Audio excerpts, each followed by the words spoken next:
thank you so much for joining me, Liz Chapman, on Talkin' Trashy, the City of Aspen show where we talk all things trash, recycling, compost.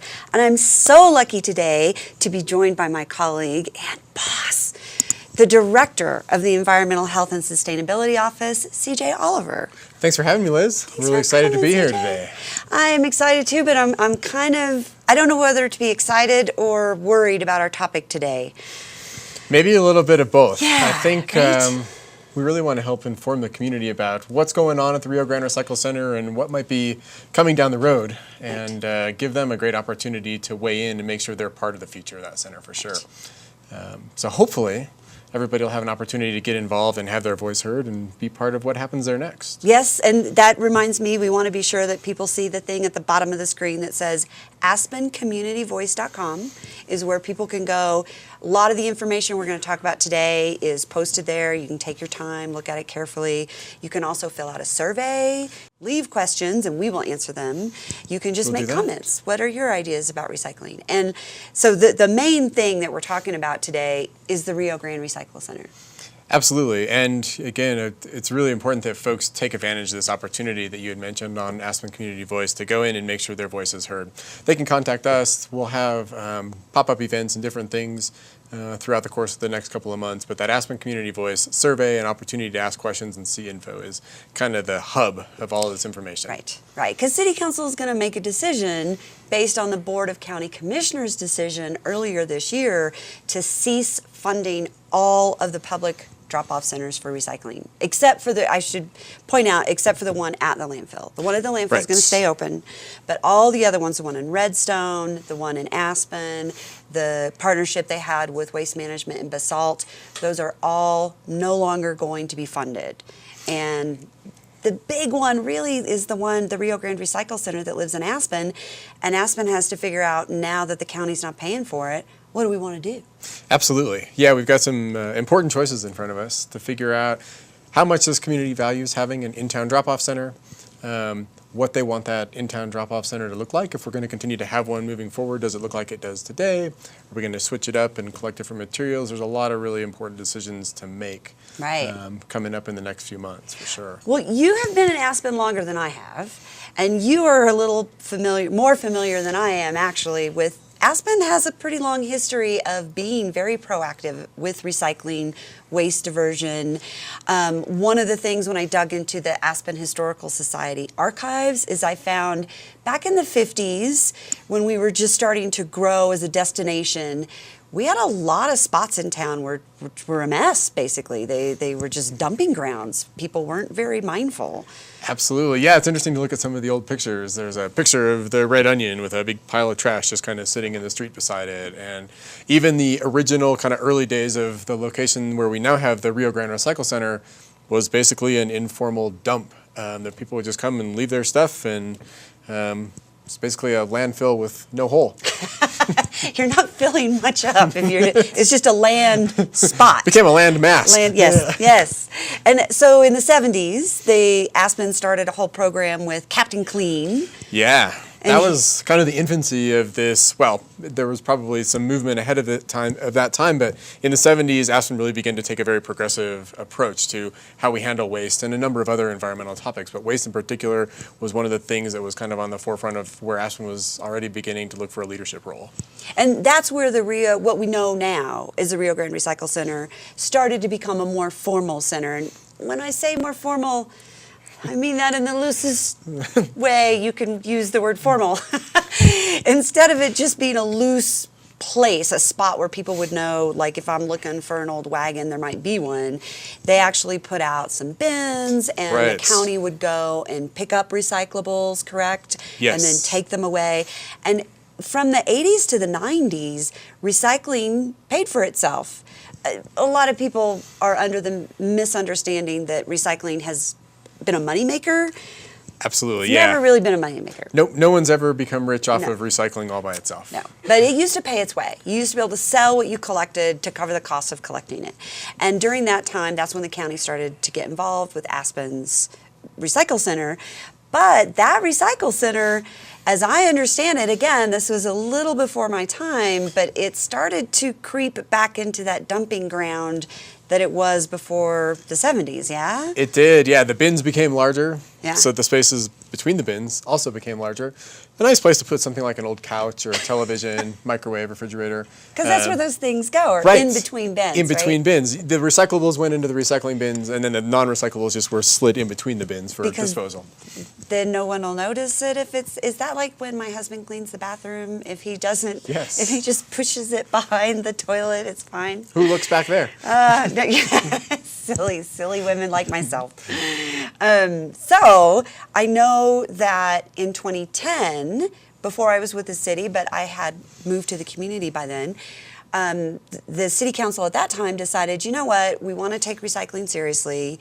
And the environmental health department was key in changing it from an unpaved dirt lot that you guys were literally going into the dirt lot and picking up pieces of trash with your hands. Absolutely, right? yeah. It was all on your hands and knees, picking out pieces of styrofoam that had blown out of boxes and wrappers and all the stuff in truly what was just a gravel lot. Oh, and so what happened in the mud season? You got on your hands and knees and you picked stuff out of the mud instead of the gravel. It was a mess. It was awful. There was, the snow removal was pretty tough because it was a gravel road, so it was kind of like this packed, mushy layer of ice and snow and garbage that kind of built up over the course of the winter. And so then when the spring came and things thawed out, it was a special kind of messy. Nasty. So in 2010, we paved it. We put asphalt down. We put concrete down. We got good signage on the bend, good signage on the berm. And the City of Aspen Parks Department spent quite a bit of money landscaping it. It's quite pretty now with the wildflowers and the berm of trees. It's a lovely place, honestly. Absolutely. No, they've planted all this beautiful foliage on the berm that surrounds the whole recycle center now. And the addition of the kind of the asphalt pad and then the concrete slabs that the bins themselves sit on made cleanup easier, made snow removal easier. It just has allowed us to keep that facility in a condition that's much more in line with what people would expect to see in downtown Aspen. Sure, because now we can get the street sweeper in there. You're no longer on your hands and knees. It doesn't become a muddy mess. Yeah. It can actually be truly cleaned and washed, which is part of, I came along after you guys did all of that hard work, and it's been much easier. We installed cameras, so those sneaky people that are sliding couches in between things can no longer be so sneaky because now That's we're right. watching. Yeah, all those nice little slots between the bins now have a camera carefully watching them. And that makes a big difference. It does. Yeah, it's the illegal dumping down there has been curbed significantly over the last many years, and I think a lot of that is just due to people being more aware of what can and can't be recycled. A term that I've heard you use before is wish cycling. But people think if I take this thing that's entirely not recyclable and I put it at the recycle center, maybe, just maybe, someone will know and they'll save me and they'll recycle this thing. And I think the community is certainly more knowledgeable on what can and can't go there now as well. So. And then I just want to make a note that this whole period that we're talking about, the county was paying for the taking the recycling away, and at first they were selling it as a commodity because back in the 80s and 90s they could get money for it, and then in the 2000s that shifted and they were paying somebody to take it to a recycling center, and it started to become an expense for the landfill. And in 2014 we switched to single stream, and this is when I started with the city and started being involved in all of this. The landfill, the county decided to save the landfill some money. They would subcontract those services. Yes. And the company that won the contract is Waste Management, and they have been servicing it ever since. And there's one of the things, I think it's been a lot cleaner at the recycle center with the single stream. It has allowed us to collect more materials. It has been serviced more frequently. It hasn't saved a whole ton of money just because the cost of recycling has gone up, but it's allowed the staff at the landfill to spend their personnel on other diversion programs out at the landfill proper, freed up their labor to do other things, to continue to divert things. We added a clothing collection bin, a glass-only collection bin, and so since 2014, the county has continued to pay the cost. The cities continue to monitor for enforcement, plow the snow, keep it clean, make it pretty with all of the wildflowers. But in August of 2019... that goes away. Yeah. Big Yep. changes. And as you had mentioned in the beginning, at that point, the county will no longer fund collection at a community drop-off center, not just in Aspen, but other areas where there has been a county-provided community drop-off center as well. That's going to go away. And so that's where we get into the mix of, is it appropriate for the city to pick up the cost of continuing to operate that center in some capacity? Whether that's the capacity that it's in today or some new form of a Rio Grande Recycle Center, all to be determined. But one thing we do know for sure is that when we get to the end of August, the county will cease their funding. Yeah, August of this year, the county has, and they extended it. It was supposed to end in March. It was supposed to be done this month. And the county recognized that the city needed a little more time. Yeah. We want to talk to the citizens. Again, we want to remind everybody to go to aspencommunityvoice.com. There's a little tab there that says Rio Grande Recycle Center, and people can give us their thoughts. Should we spend money on it? How much money? What do you want that center to look like for your community going forward? Because the county's no longer going to be paying for any of it. And so now the city has to figure out what we're going to pay for it, if we're going to pay for it. Absolutely. And that brings me to something we kind of jumped past. In 2005, the city changed the waste ordinance. So in 2019, the county, I guess we should rewind. Why is the county pulling funding from these? They didn't, it's not just a whim. Yeah. Nobody just woke up and decided. No, there was actually a year-long process where they came to this conclusion. Absolutely, yeah. So starting January of 2019, the county has enacted a county-wide waste ordinance that will require there to be curbside pickup everywhere in Pickens County. Right. Similar to the Aspen ordinance. Very similar to the Aspen ordinance that's been in effect since 2005. But with that change in the county, the thought process being now everyone will have that opportunity to have recyclable commodities collected at their curbside, at their business, right, and won't have that strong need for a community drop-off center. Yeah, we've heard over the years a lot of, we don't know for sure how many, but a significant number of folks come to the Rio Grande Recycle Center and they say things like, I don't want to pay extra for recycling. Absolutely. And previous to this new ordinance, if they lived outside of the city, they'd have to pay an extra fee. Now the county has not copied, but we've brought our ordinances more in alignment. Absolutely. And now if you sign up for curbside trash service, you are automatically charged for curbside recycle service, both in the city and outside the city in Pickens County. Yeah. And therefore the county expects that the use of the Rio Recycle Center will go down. And they feel like it's not their responsibility to pay for it anymore because now everyone's going to pay for it individually at their home and business. Correct. Yeah, no, that's so there's the logic. There's the reasoning. It wasn't just a whim. They took a long time figuring this out. They had a lot of meetings, a lot of public announcements about it. They debated it quite a bit as a commission before they came to this conclusion. Right. But that's where we're at. And so is. now the city needs a little bit of time to gather community input through either contacting us or through our survey or maybe at one of our tabling events, reaching out to us through any way you want to reach out to, whether it's the email you see at the bottom of the screen or Aspen Community Voice, and let us know what you think. One of the things about the Aspen ordinance, though, that's a little different, in 2005, you guys did something with yard waste. Right, we banned yard waste, grass and leaves from being... Banned it. I'm just going to not have yard waste anymore. My tree. I'm just going to shake my finger at you my can have a trees. yard, but it can't have waste. Can't have any waste. So what we required is that it be composted either out at the landfill, which has a receptacle. People can take it out there and drop it off, and then they can actually get that back later when it becomes compost material. Right. Which is an awesome program that they have out there, and really high quality compost, which they actually sell so much if they run out of it every year. People are clamoring for it. An amazing product, but we don't allow folks to put it in a bag and throw it in their regular garbage anymore. Right. So that was something new in 2005 that was part of our recycling ordinance change, was also this prohibition of grass and leaves. Got to do something productive with the yard waste, the grass and leaves and branches, rather than just bury it with the regular trash in the Right. landfill. And was that driven mostly because we were concerned about greenhouse gas reduction, and that's one of the big ways to reduce greenhouse gases, or landfill space? That was a combination of a lot of things. Greenhouse gas reduction was obviously a big thing, not just the extra weight getting hauled out there, but actually burying the organic material in the landfill is a really bad thing for the production of Right. greenhouse gas. And so that was something that was very paramount in Aspen at that time. It was shortly after the formation of the Aspen Canary Initiative. And so greenhouse gas has been something that we've been working on for a long time. So there was a piece there. And then just this recognition that the landfill space that we have here in the Pickens County landfill is valuable.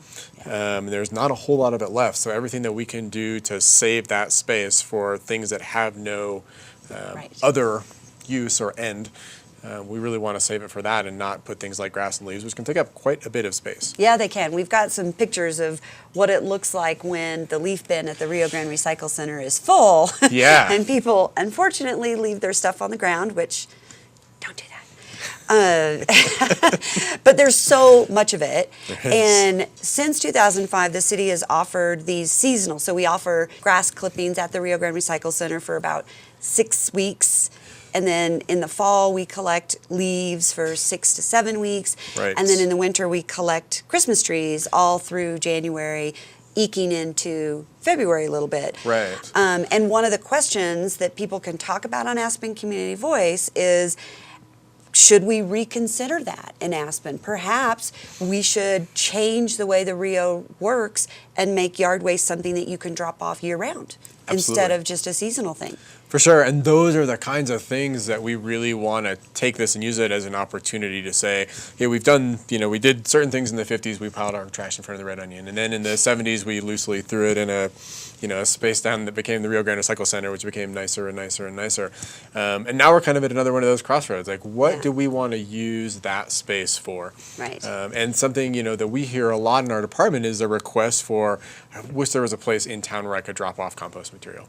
And whether that's just grass and leaves or whether we get into the food waste collection at that spot, there are a number of different avenues that we could pursue in terms of trying to capture compostable material out of the waste stream and have a community drop off for that, if that's something that the community had interest in. Well, and something that this whole discussion has brought up, which is fascinating to me, is providing yard waste year-round and perhaps expanding into food waste collection. Right. Obviously, we have to do it in a way that is secure against wildlife. Absolutely. We wouldn't be able to just put an open bucket out and say, drop your apple peels and old hamburgers in here. It's more complicated than that. We'd have to have some security, and we're very aware of that. But there are ways that we could create a public drop-off for both yard waste and food waste. Yes. And it's cheaper than continuing the single-stream recycling that we've been doing for the past 5 years. Yeah, when we start to look at the numbers for that center, one of the most expensive things that we could do would be to continue exactly what's there right now, which is a single stream collection facility for the most part. So if we kind of broke that down and said, what are these commodities that are out there that either still have some value or aren't easily collected with single stream recycling at the curb or at the place of business, and we focus just on those things, it could bring the cost for collection removal at that center down quite a bit, and also provide the community potentially with a really great additional benefit that goes beyond just what's available at their curbside today. Right. That's one of the things we've heard a lot from people, that the Rio Grande Recycling for a number of residents and businesses is sort of a redundant service. Yes. They for already sure. have single stream recycling either in Why the is there more? alley or the curbside. It's like, well, why would we pay our taxpayer dollars to provide something I'm already paying for at my home? Certainly. Mind you, you may have noticed that the Red Onion no longer has big empty space behind it as it did in the 50s. Things have changed. No, it's a very tight alley space. It is. And not every business and not every apartment complex has the room for that curbside pickup. And so for those places, the Rio is the only place they can do, especially cardboard. Cardboard is so big and bulky, and now that we've become this Amazon community, I guess I shouldn't say the brand name, mail order community, I should say. We have a lot of cardboard. Yes, we do. Yeah. And that's one of the things for me, trying to manage our waste stream and keep our diversion numbers high for the city, that concerns me about just closing, just shutting the doors, as it were, on the Rio, is that cardboard. I'd hate to see that starting to go into the trash because there's a number of places that just don't have the space for it. And with this reframing of the Rio, perhaps we could collect yard waste and cardboard and food waste and not the single stream, which is the most expensive, right, and still keep our diversion rates relatively high, because when you compare Aspen to the rest of Colorado, we're doing a pretty good job. We've got rates fluctuating right around 30% over the last 10 years of diversion, and that to me says that the community really values diversion, takes the extra time to look at the object and put it in the right place to give it a second life. And we'd hate for this crossroads to eliminate that. Absolutely. And I think, you mentioned something that's really present here, which is a general populace that really cares about waste diversion. Some of the folks that we've talked to down at the recycle center we've asked, why are you bringing your stuff here instead of just, using the bins at your condominium complex, for example? And they've said to us, I don't want to use the ones there because the people, that were there over the weekend or whatever actually contaminated the recycling bin with non-recyclable stuff, and if I put it in there, it's all going to get thrown away. So I'm going to bring it down here to make sure that it gets recycled. Yeah. I mean, this is something that's really valuable to folks. They really care a lot about it, have this strong environmental stewardship that's kind of deeply ingrained in who they are. And so absolutely, just getting rid of the center really takes away a key component of waste diversion in the community that we just want folks to, again, if this is important to them, take that opportunity to weigh in, let their voice be heard. Yeah, going to Aspen Community Voice, that is one of the ways. And on Aspen Community Voice, you'll find stats and figures and presentations and reports, and if you're a numbers person, that is all there. There's also some very simple information if you're not a numbers person. Yeah. And it lays it out to what we're talking to the community about is the three choices. Yep. There's the closing the center, which would be, from a financial standpoint, certainly the most conservative choice to make. Definitely. For the city, for the city budget. Yep. If you look purely at numbers, dollars and cents, if you close that down, you eliminate a cost. Right. And then it would mean that our team at Environmental Health would have a little more time to go out and make sure that the law is being followed the way it is written right now. Right. And that could balance.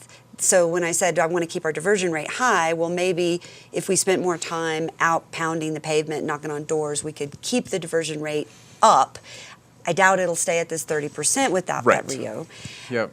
Then there's the status quo, just picking up the tab that the county's been paying for the single stream recycling, which is going to be over $250,000 per year. Right. And based on all the information we have gathered, that's only going to rise. I mean, yes, the change that you described from the 80s and 90s where it was kind of break even into the early 2000s until now where it's more and more money, I don't see that shifting anytime soon. Not anytime soon. If we started it somewhere in the $250,000, $300,000 range now, it's not unreasonable to expect that number might be $400,000 at some point in the fairly near future. Absolutely. But there's a third path, which is what we keep referring to, which is this new choice of rethinking what the Rio Grande Recycle Center does, and that would be less money. We're talking definitely less than $200,000. We're estimating that would be $100,000 to $200,000, and not a cost that would escalate as quickly as the single stream. Yeah. Primarily because a big piece of that would be the yard waste and food waste, and we process that right here in Pickens County. Yeah, the miles traveled when somebody, if they were to drop that off here in town, it has to go just a short distance down Valley and just to the Pickens County Solid Waste Center, and then they put it into their compost system. And we get that full circle going because then we use that compost that we would be producing with that collected organic material, the food waste, the lawn clippings and yard waste, and turn that into a usable product. And then we would listen to the community. What are the other specific things that are hard to recycle? The cardboard, I know, clothing. Yeah. We could add books. That wouldn't be a huge cost. We already do batteries. We could have glass only there. Right. So if we move away from the really expensive single stream, which requires the trucking all the way to the Front Range, and we move to these more selective streams, we can keep the cost down, keep a recycling option available. But it isn't really up to you and I. That's also true. Yeah, and that's We have ideas. That's where we're getting this but it's information not our out to say, decision. hey, folks, we'd really love to hear from you. And City Council would really love to hear from anybody and everybody who's interested in this in any way, whether for keeping the recycle center as it is, or getting rid of it, or some new combination of things that would have kind of Recycle Center 2.0. It's just a really critical time for folks to weigh in and make sure that the future of this place has their fingerprints on it as well, because you're right, it's not just our decision to make. Our job is to get this information out to the community, collect that information back from them, from residents, from businesses, and from anybody else who may just be interested in how we continue this path forward with waste diversion for the Aspen community. Absolutely. So we went to council, gave them the story, and they said, well, go out and talk to the community of Aspen.